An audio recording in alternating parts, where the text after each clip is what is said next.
talk to you about superheroes in the U.S. experience. Good choice, then. Before I do that, though, I want you to take a moment and think about what's going on right now. Right? There are 2 foreign wars. There's concern about the economy, concern about the environment, concerns about crime, concerns about immigration.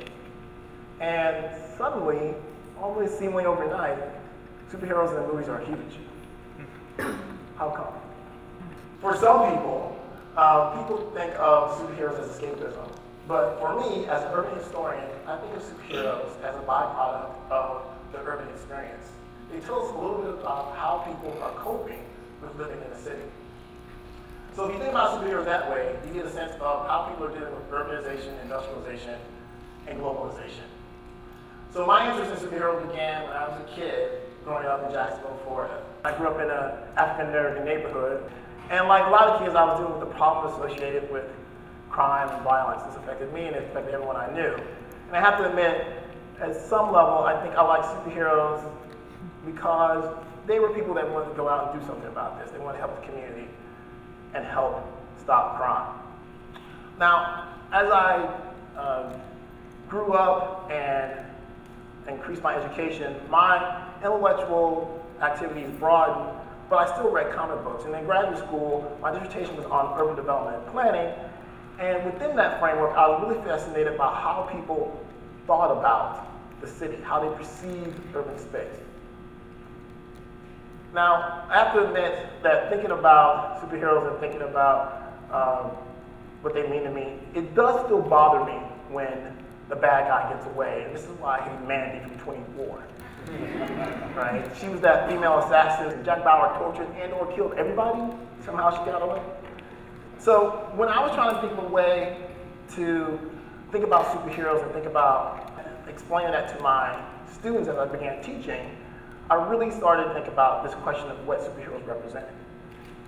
And what I came to realize is that when you think about superheroes, they give you a good sense of our hopes and fears related to the urban environment. Their hopes and fears related to the urban environment.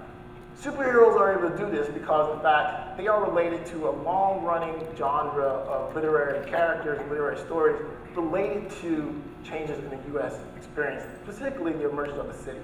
So, if you think about this, in 1890, the U.S. Census Bureau announced that the frontier was closed. Right? That means that there was no more going west, young man. It's all done. 1890, the frontier was closed, and at the same time, Americans were starting to really think about the implications of rapid urbanization, massive immigration, and massive industrialization in that same period. So Americans are really fearful, on the one hand, about what the future holds because there's so many changes taking place, and they're nostalgic, on the other hand, about the past, about that process of civilizing the frontier, as it were, going west and doing all those things.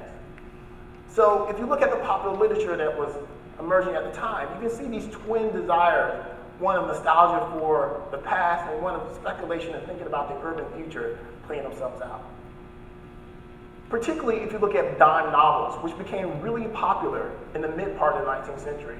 Dime novels provided cowboy stories and stories about the sort of American folktale experience of settlement, cowboys and Indians, and explorers, and so on and so forth. But by the time you get to the end of the 19th century, these dime novels are introducing a new character, a character that really reflects the growth of the city in the American mind. They give you the detective. The detective is an urban character who's dealing with the problems associated with living in the city. He has a very specific skill set that's associated with fighting crime in the city and special abilities related to the city. Now, for a lot of Americans, famous Americans, ordinary Americans, but really famous Americans like this guy, Theodore Roosevelt, this period is a really pivotal period because people recognize that that process of civilizing the frontier was really pivotal to the American experience. People like Roosevelt thought that one of the things that made the American experience possible was that everyone that came to the country is a country of immigrants, but they all share the experience of civilizing the frontier, going out to the frontier, breaking down the barriers and creating a civilization, basically erased your immigrant past, and it really created a shared American experience that cemented the American identity. But with the frontier gone and cities growing rapidly, people like Roosevelt are afraid that in fact the city and its inherent moral decay are not going to provide that kind of experience for future generations. So what people like Roosevelt are afraid of is that the future holds a new generation of Americans that are going to be more morally weak and physically weak because they're not actually going through the process of civilizing the country. They're living in deep, dark, dirty cities.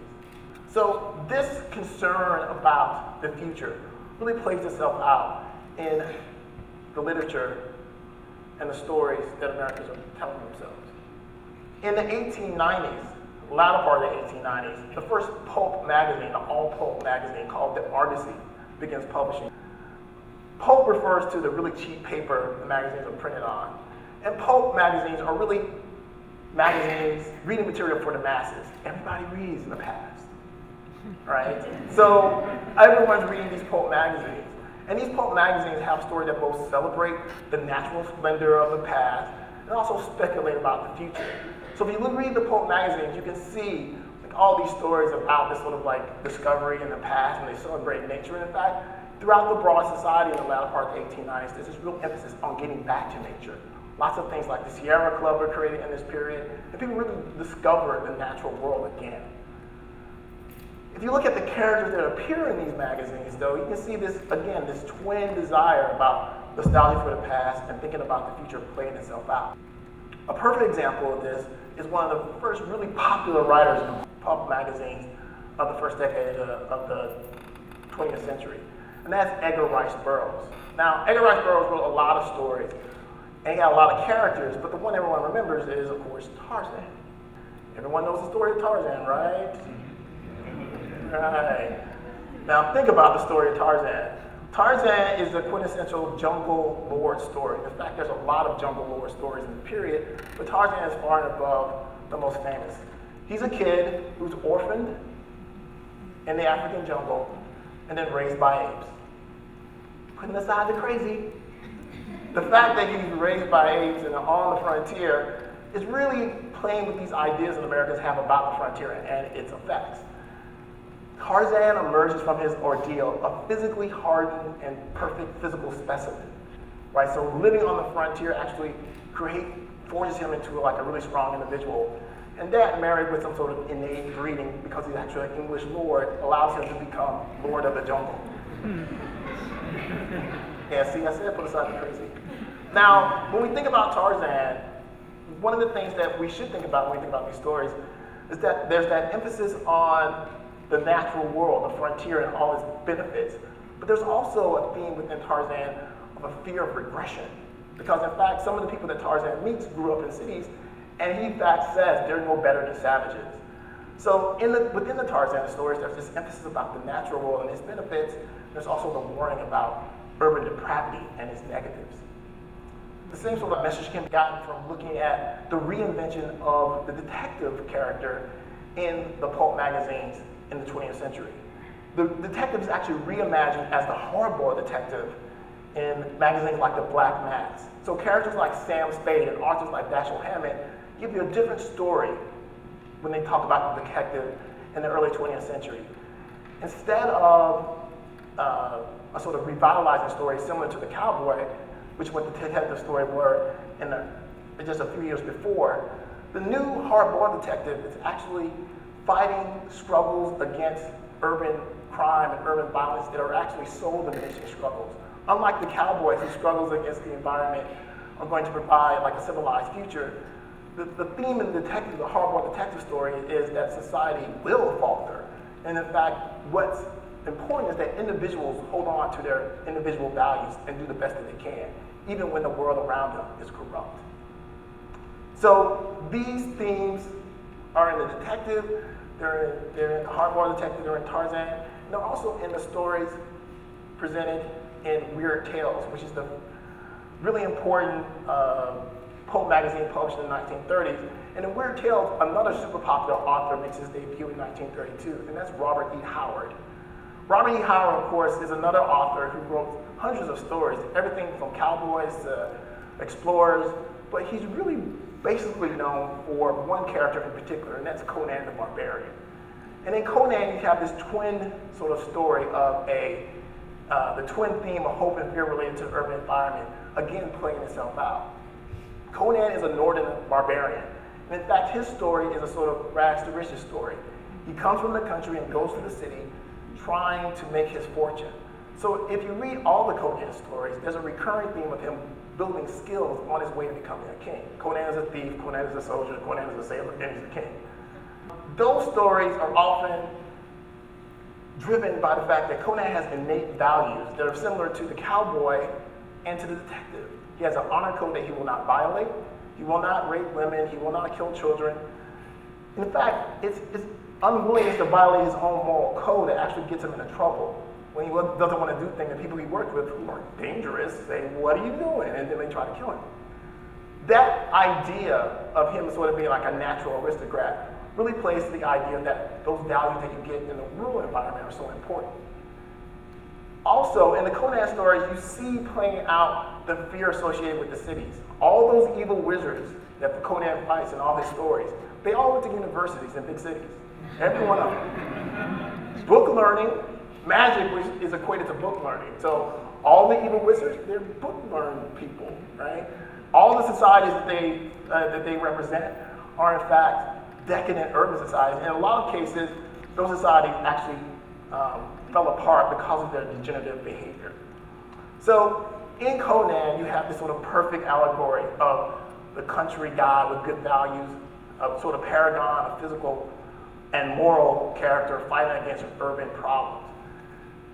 Conan's story is clearly an allegory to the American dream. And in fact, if you remember the Conan movie, remember the guy that played Conan? Arnold Schwarzenegger, right? Arnold Schwarzenegger uses the exact same language to describe his own personal journey to great effect. Now, in the 1930s when Conan is being published, Americans are really struggling with the implications of the Great Depression. So the ideas associated with this American dream are really running counter to the reality Americans are facing. Faced with this problem that society, in fact, is not always fair, that institutions that people believe in do not always deliver. Americans really can't look to these adventure stories and adventure heroes like they used to. They don't need regular people. They need people that can represent cherished values, fight against evil, but not be hampered by human frailty. They don't need a man, they need a Superman. And if you think about it, Superman really brings all these elements to the forefront and reimagines them for the new reality of urban life. Superman is an alien, which is actually in the American lexicon just another way to say immigrant. He comes to the earth and he crashes in Kansas, and he grows up in the country. Once he grows up in the country, he goes to the city, and then he takes his rural upbringing and combines it with his innate immigrant abilities and makes the whole community better, which is the perfect story of the American experience. If you think about the second superhero that was created, Batman, that's the urban vigilante reimagined in the modern urban context. He is a patrician, upper-class guy who has suffered violence. He lives outside of town, and he rides in at night and beats up on criminals, right? Just like a posse in the 19th century, right? We need to put this community right. More than that, Batman's enemies actually represent the depravity, the psychological consequence, and the pressures associated with the urban environment. So if you think about the villains that Batman had, all of them would usually have a kind of psychosis that drives them. And that's really something that people associate with the urban life. Now, if you think about the two cities that these characters inhabit, Metropolis is the bright urban future. It's a place full of technology, full of promise. Gotham is the dark urban past. It's a place full of criminals and dangerous dark alleys and haunting, horrible things that happen there. With these two characters, really the sort of basic tenets of the superheroes were laid out and formulated, but very quickly, a whole narrative universe is created around these characters and other superhero characters. And this narrative universe has been persisting and continuously updated throughout the American experience since their introduction in the latter part of the 1930s. So if you think closely about it, the superhero worlds that these characters inhabit literally represent a continually updated narrative of the American experience. So when new characters are added, they're really reflecting very particular consequences of the development of American society. So the X-Men, those mutants, they really foreshadow a multi-ethnic future.